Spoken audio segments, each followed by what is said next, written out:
हिंदी समृद्ध और सरल भाषा होने के साथ साथ सम्मान, स्वाभिमान और गर्व की भी भाषा है। इस भाषा में प्यार है, अपनापन है।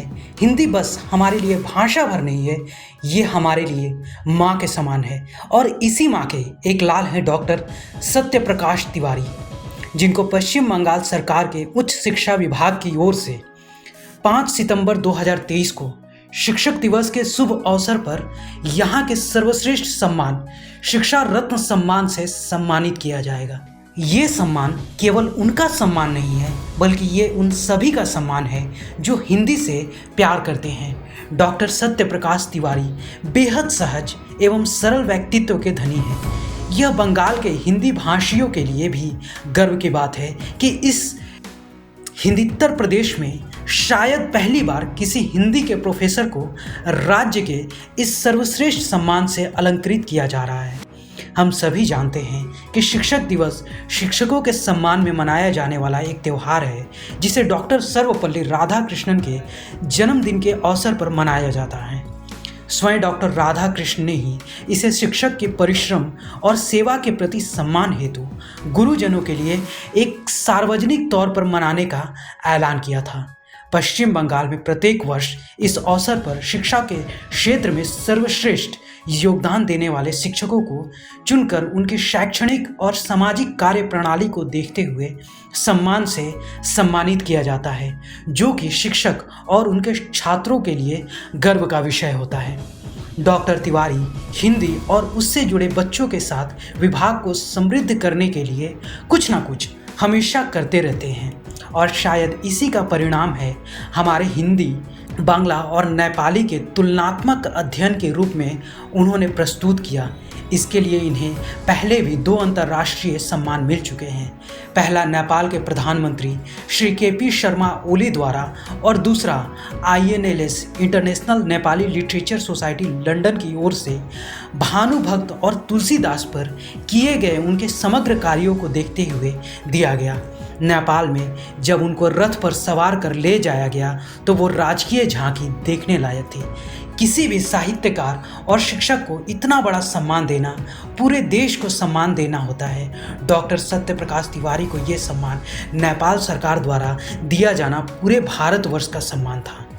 उत्तर बंगाल के जयगांव में रहते हुए उन्होंने नन्नी भट्टाचार्य स्मारक महाविद्यालय के हिंदी और अन्य विभाग के लिए एक एक कर अभावपूर्ण वातावरण में महाविद्यालय के विकास हेतु शैक्षणिक माहौल तैयार किया। जहां केवल हिंदी पास कोर्स की पढ़ाई होती थी, वहां हिंदी प्रतिष्ठा ऑनर्स खुलकर बच्चों में पढ़ाई के प्रति रुझान पैदा की, जो इस परिवेश के लिए अति आवश्यक था। इन्होंने हिंदी विभाग के शिक्षकों की कमी को देखते हुए कई बार पाठ्यक्रम से संबंधित विषयों पर अन्य महाविद्यालयों और विश्वविद्यालयों के शिक्षकों से परिचर्चा करवाकर विद्यार्थियों को जागरूक करने का भी प्रयास किया। उनके द्वारा हिंदी के साथ अन्य विषयों को जोड़कर किए गए सेमिनार से डुअर्स के विभिन्न भाषी विद्यार्थियों के बीच एक विश्व बंधुत्व का भाव पैदा हुआ, जिसने तमाम स्थानीय प्रतिकूलताओं के बावजूद विद्यार्थियों के बीच अनुकूल वातावरण तैयार किया। उस शिक्षक माहौल में पढ़कर उनके विद्यार्थी विविध विद्यालयों तथा अन्य विभागों में अपनी सक्रिय सेवाएं प्रदान कर रहे हैं। उत्तर बंगाल में डॉक्टर तिवारी की साहित्यिक और सामाजिक सक्रियता को देखते हुए ही कूच बिहार पंचानन वर्मा विश्वविद्यालय की जब शुरुआत हुई तो उन्हें हिंदी विभाग के कोऑर्डिनेटर की जिम्मेदारी सौंपी गई।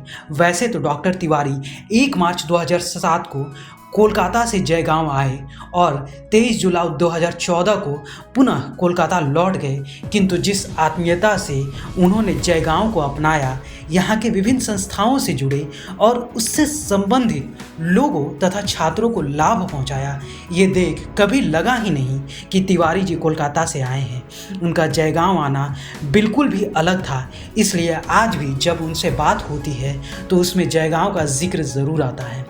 ज़रूर कुछ पारिवारिक वजह रही होगी जिसके कारण उन्हें फिर से कोलकाता लौटना पड़ा। जब वे कोलकाता जा रहे थे तो अनगिनत विद्यार्थियों को लगा जैसे कोई अपना उन्हें छोड़कर जा रहा है, कोई घर का सदस्य उन्हें छोड़कर जा रहा है। लोकप्रियता इतनी कि आज भी उन्हें जयगांव में ठहरने के लिए किसी होटल की ज़रूरत नहीं पड़ती। देखा जाए तो हर छात्र के जीवन में प्रत्यक्ष या अप्रत्यक्ष रूप से गुरु का विशेष स्थान होता है। 2023 का यह शिक्षक दिवस निस्संदेह गर्व से भरा हुआ है, जिस दिन डॉक्टर सत्य प्रकाश तिवारी को शिक्षा रत्न जैसा महत्वपूर्ण सम्मान से बंगाल सरकार सम्मानित कर रही है। ब्यूरो रिपोर्ट, सूत्रकार समाचार।